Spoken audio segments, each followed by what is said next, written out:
Hello again. Today I'd like to show you where to find the double 10 frames as well as the counters in your eTools.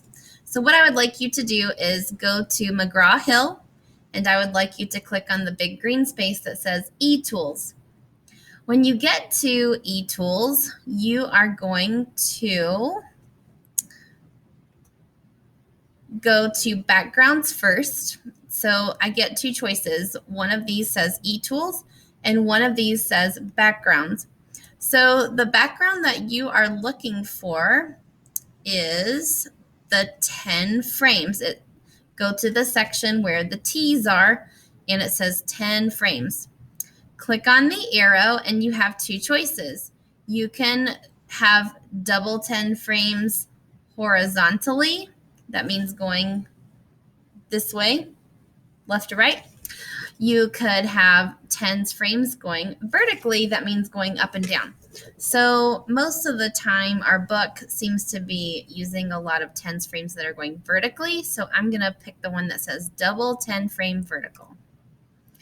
Okay, that's my background. So as soon as I get that, I need to go and find my counters to use in the tens frames. So then I'm going to click the button that says eTools, and I'm going to scroll down and I'm going to look for the big red circle, and beside it has the word counters. Go ahead and click on that.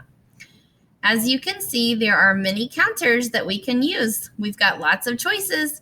We've got a red and yellow one, purple and green one, a red one, yellow, green, blue, and then we've got some teddy bears that are different colors, and we also have a block. So you get to choose which counter you would like to use. If you want to follow what the book is doing, you could use the red ones. I kind of really like the teddy bears, so I'm going to use that. So I can tell it how many. Now our book suggested that we use 20. So I can change this number to 20, and then I kind of like the blue teddy bear. So I'm going to pull out the blue teddy bear, and all of a sudden there's going to be 20 of them. All right, so I can start putting one bear in each of the tens frame boxes. And I can move these counters around. If you ever do any work and it's asking you to move counters around on a tens frame or a double tens frame, this is how you do that. So if I were working in my math book, I know that my math book problem looked like this. This is what we drew in our math book today. So I've got my 6 teddy bears here in the first 10 frame, and I have my 4 teddy bears in the top of the next 10 frame.